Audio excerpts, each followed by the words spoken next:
this door that I have trimmed off a bunch of now belonged to a very dear friend of mine, and another friend of mine had made a headboard out of an old door. So I thought it would be appropriate for me to make a headboard out of my friend's door. Well, I brought it to my house over 10 years ago, I think, and it went through Helene underneath my crawl space, which you can see way over there. There was definitely a lot of sand deposited in the cracks, and I think that was the bottom side. Anyway, after Helene, I brought it up on my deck and stuck it over in that corner where it proceeded to collect leaves and sweet gum balls and make me crazy trying to blow it out. I've sawed off the top and the bottom. That's the bottom, that's the top, and the sides so that the edges match and it fits above my bed in the space that it needs to be. And I've pressure washed it to get most of the dust and grime off. And the next step will be, after it gets good and dry, to sand it. Well, and today is day 2. And as you can see here where I cut this trim off, I cut into the slots that held the panel dividers in. I guess the best place to show it is back here. See, there are all these indentions here. This is going to be on the bottom, so it really isn't going to be seen. I'm not going to worry about doing anything to fill in that door handle hole or anything. But I got busy and sanded a lot yesterday with the oscillating sander. This is the unsanded part here. And I've got to do that by hand, which I did over here. What I've done is I took a little strip of wood and cut it and glued it in those slots like this. And then I took my new toy and have been cutting these off with this. You can see right here I need to trim a little more off, but then I'll finish it up with the sander.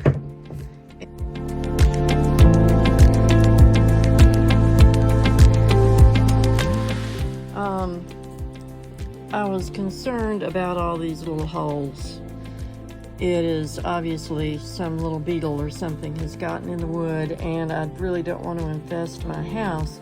So after doing some research, I've made a solution, a very concentrated solution, obviously, because it's not all dissolving, of borax, 20 Mule Team borax that I bought from Target.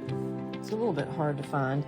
And put it in a syringe, and I'm just squirting down in all the holes. I'm not going to finish the back side of the door because I want the contrast to be there for people that might take it off the wall. So I will treat the back side before I hang it up. I'm ready to stain. I've decided to go with this, which is something that I had. It says early American, but I may have added more to it. So here we go.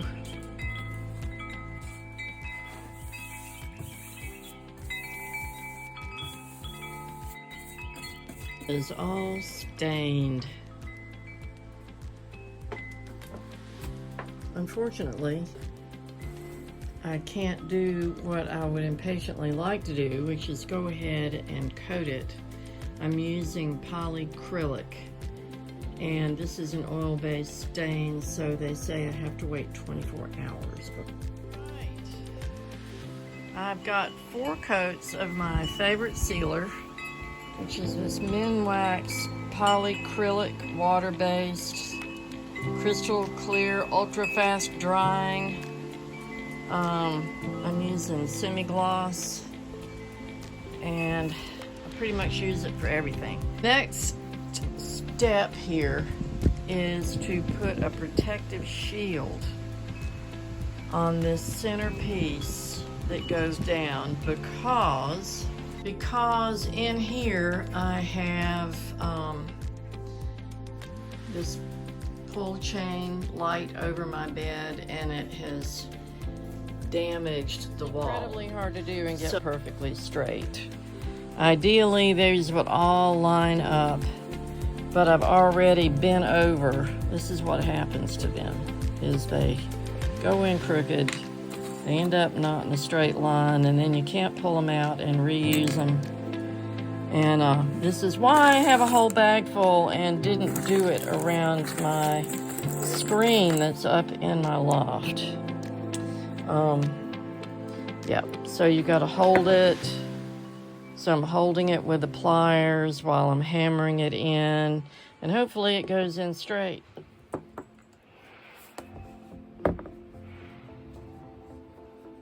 And it's not perfect, but neither am I. So the next thing is for me to put that bracket on the back of this, and go put the bracket on the wall.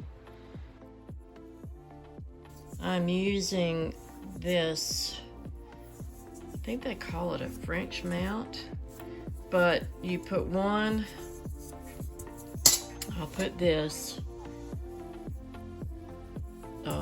edge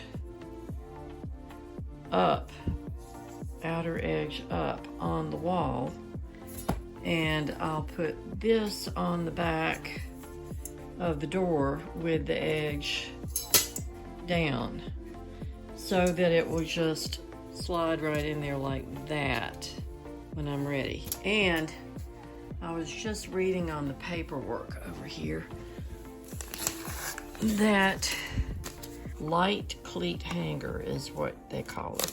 So down here, 30 inches supports 250 pounds. So that will be plenty, and that's how it fits on the wall.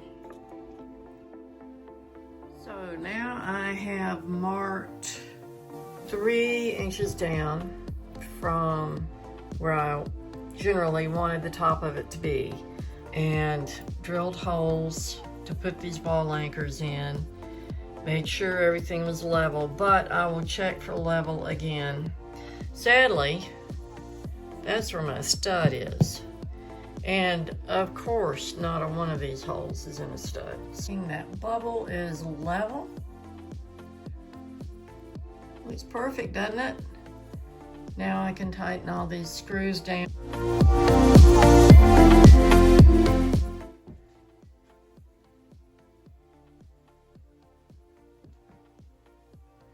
Now I just need a new bedspread and some pillow shams.